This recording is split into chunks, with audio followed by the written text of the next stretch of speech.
नमस्कार दोस्तों, YouTube channel शिक्षालय में आपका बेहद स्वागत है। मेरा नाम है रेणु यादव। इस YouTube चैनल के माध्यम से हम आपकी और आपकी सफलता तक की सीढ़ियां और दूरी को तो कम नहीं कर सकते, लेकिन हाँ, उस सफर को सुगम जरूर कर सकते हैं। हम इस YouTube चैनल के माध्यम से ऐसे टॉपिक्स के बारे में बात करेंगे जिसमें से प्रश्न पूछे जाते हैं और पूछे जाते रहेंगे अलग अलग कॉम्पिटिशन्स में। आज हम बात करने वाले हैं रामकृष्ण मिशन के बारे में। रामकृष्ण मिशन रामकृष्ण परमहंस की जितनी भी शिक्षाएं थी उसका प्रचार प्रसार करने का एक बेहतरीन माध्यम था रामकृष्ण मिशन। रामकृष्ण मिशन रामकृष्ण परमहंस के नाम से शुरू हुआ। तो पहले रामकृष्ण परमहंस के बारे में जान लेते हैं। इनका जन्म 1836 में कलकत्ता में हुआ। इनके बचपन का नाम था गदाधर चट्टोपाध्याय। ठीक, कलकत्ता के दक्षिणेश्वर काली मंदिर में ये पुजारी थे। इनका जो सोच का दायरा था वो उस समय के लोगों की सोच के दायरे से ऊपर था। ये ऐसी बातें करते थे जिससे समाज में सुधार आ सके। लोगों के बीच में जो जाति प्रथा और बाकी की ऐसे अमानवीय कृत्य होते थे जो मानव जाति के लिए ही अच्छे नहीं थे, ये भी उसके खिलाफ ही थे। यानी कि समाज सुधारक थे रामकृष्ण परमहंस। रामकृष्ण परमहंस के मुख्य शिष्य थे स्वामी विवेकानंद। परम शिष्य थे स्वामी विवेकानंद। इनका जन्म 1863 में हुआ। सबसे पहले इन्होंने कलकत्ता के समीप बराहनगर में रामकृष्ण मिशन की स्थापना की। उसके बाद बेलूर जो कलकत्ता में ही है वहां पर रामकृष्ण मिशन की स्थापना की। रामकृष्ण मिशन की स्थापना 1896 में की गई थी। ठीक है, 1896-97 में रामकृष्ण मिशन की स्थापना की गई। इस मिशन की स्थापना करने के बाद जो सनातन धर्म है, हिंदू धर्म है, उसके बारे में लोगों को अवगत कराना भी स्वामी विवेकानंद ने एक कर्तव्य के तौर पर ही समझा। और इसीलिए जब 11 सितंबर 1893 में अमेरिका के शिकागो में सेंट कोलंबस हॉल में विश्व धर्म सम्मेलन हुआ तो वहां पर भारत को रिप्रेजेंट किया स्वामी विवेकानंद ने। स्वामी विवेकानंद की शुरुआती स्पीच के जो शुरुआती शब्द थे वो थे, मेरे प्यारे अमेरिकन भाइयों और बहनों। मेरे प्यारे अमेरिकी भाइयों और बहनों, ये सुनते ही पूरे हॉल में तालियों की गड़गड़ाहट हो गई। और बहुत ही खूबसूरत तरीके से इन्होंने हिंदू धर्म के बारे में बताया। विवेकानंद जी पे एक सेपरेट लेक्चर बना लेंगे, वो आप सुन लीजिएगा। आज हम रामकृष्ण मिशन की ही बात करेंगे, तो वह उसके तहत इन्होंने क्या किया वो बात करते हैं। स्वामी विवेकानंद जी पेनिनसुलर नाम के जहाज से अमेरिका गए थे और उसके बाद पश्चिमी जगत को हिंदू धर्म के बारे में इन्होंने बताया, एक प्रेरणा जागृत की। हमारा देश विश्व गुरु है, उसके बारे में जानकारी लोगों तक पहुंचाने के लिए ही इस विश्व धर्म सम्मेलन का आयोजन अमेरिका में किया गया था, ताकि हर एक धर्म के बारे में पूरी दुनिया को पता चले। 1896 में न्यूयॉर्क में वेदांत सोसाइटी का गठन किया स्वामी विवेकानंद जी ने।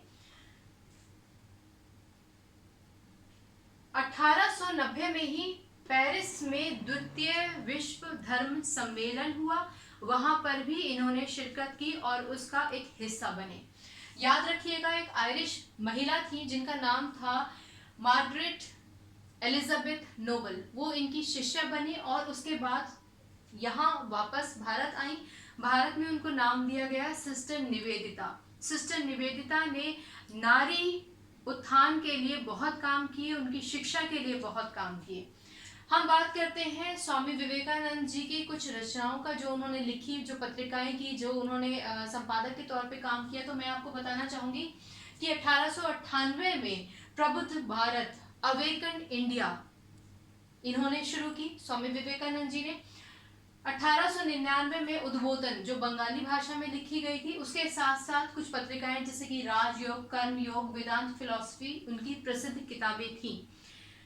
उठो जागो और तब तक मत रुको जब तक तुम्हें तुम्हारे लक्ष्य की प्राप्ति ना हो जाए। स्वामी विवेकानंद जी का ये जो वाक्य था, ये एक नारा था, ये एक आंदोलन ला सकता है यूथ में, युवाओं में। इसलिए जब कभी भी आप अपने आप को पिछड़ा महसूस करें, ये सोचें कि मैं हार रहा हूँ या हार रही हूँ, तो मत भूलिए कि आपके पास हमेशा एक और चांस होता है, आपको उसको हमेशा अवेल करने की कोशिश करनी चाहिए। ओके, अब हम बात करेंगे कि क्योंकि स्वामी विवेकानंद जी का बहुत बड़ा एक हमारे देश के लिए कंट्रीब्यूशन रहा, हिंदू धर्म को उठाने के लिए, मानव जाति के लिए, उन सबको देखते हुए सुभाष चंद्र बोस ने आधुनिक राष्ट्रीय आंदोलन का आध्यात्मिक पिता ऐसा स्वामी विवेकानंद जी को एक उपाधि दी। ठीक है, 1898 में स्वामी विवेकानंद जी ने कहा कि हमारी मातृभूमि यानी कि भारत की मातृभूमि के लिए हिंदुत्व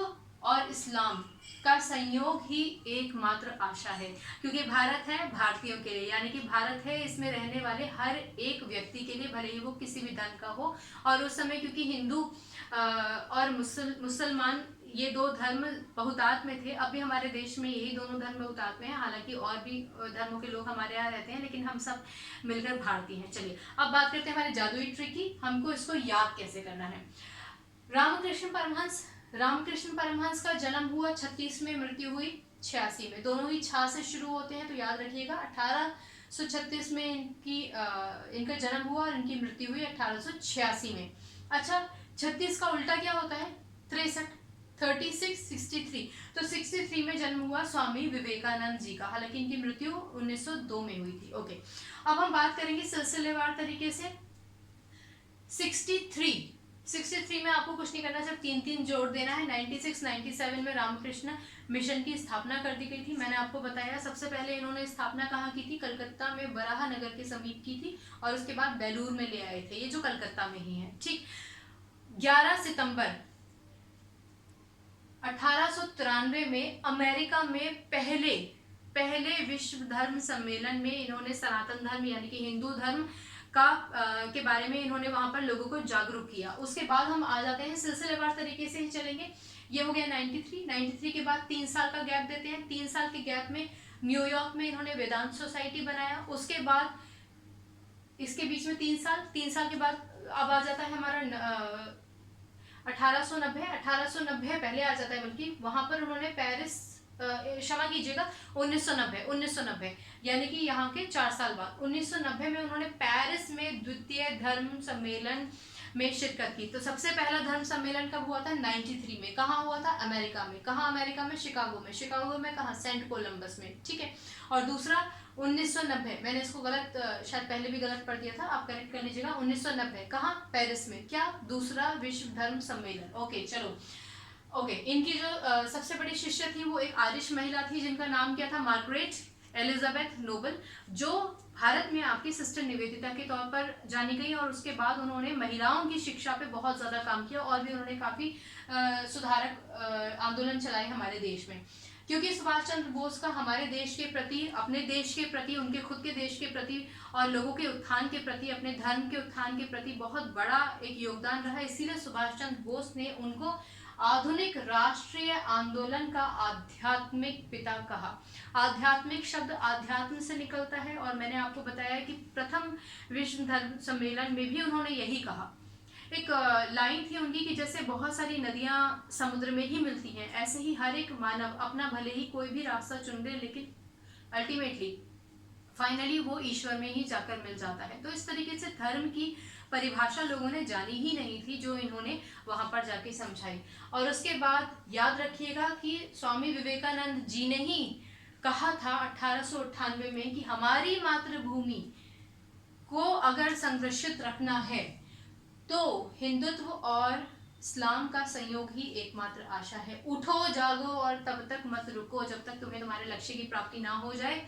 ये भी याद रखिए, और साथ ही कभी भी अपने आप को कमजोर ना समझिए। अपने आप को कमजोर समझना सबसे बड़ा पाप है, ये भी कहना था स्वामी विवेकानंद जी का। तो ये कुछ चीजें हैं जो आपको याद रखना है। याद रखेंगे ना? 1836 रामकृष्ण परमहंस, 86 में उनकी मृत्यु हुई। 36 का उल्टा कर दीजिए, 63 में स्वामी विवेकानंद जी का जन्म हुआ। स्वामी विवेकानंद जी के जन्म 63 में हुआ, और 97 में उन्होंने रामकृष्ण मिशन की स्थापना कर ली। उसके बाद सबसे पहला सम्मेलन कब हुआ? 93 में हुआ। ओके, सब कुछ 3 जोड़ते जाइए। 93 में सबसे पहले सम्मेलन हुआ, उसके बाद 96 आ जाएगा, न्यूयॉर्क में वेदांत सोसाइटी आ गई। फिर 1990 में 4 साल का गैप हो गया, पेरिस में द्वितीय सेकंड धर्म सम्मेलन, और उसके बाद 98 में उनकी ये बात कि हाँ हमारी जो मातृभूमि है वहाँ पर हिंदुत्व और इस्लाम दोनों का होना ज़रूरी है। याद रखिएगा कि जो प्रमुख उनकी तरफ से जो योगदान था हमारे लिए पेपर पर, उसमें प्रबुद्ध भारत जो उन्होंने अंग्रेजी में लिखी थी 98 में, 1899 में उद्बोधन जो बंगाली भाषा में लिखी थी, और उसके बाद राजयोग, कर्मयोग, वेदांत फिलॉसफी उनकी प्रसिद्ध पुस्तकें थी। ठीक है, तो ये था रामकृष्ण मिशन का छोटा सा कंटेंट, जिसमें कुछ डेट्स के साथ कुछ कंटेंट आपने आपको दिए हैं। और हाँ, एक और चीज़ याद रखिए, क्योंकि इनका जन्म 12 जनवरी को हुआ था, इसीलिए 12 जनवरी को हम हमेशा राष्ट्रीय युवा दिवस मनाते हैं, क्योंकि ये युवाओं की बहुत बड़ी प्रेरणा थे। तो जब कभी भी आप अपने जीवन में हताश हो जाएं, एक बार स्वामी विवेकानंद जी के बारे में पढ़ लीजिए, उन्होंने क्या क्या कहा वो पढ़ लीजिए। ठीक है, और आज है 14 सितंबर, तो हिंदी दिवस की आप सभी को हार्दिक शुभकामनाएं। नमस्कार।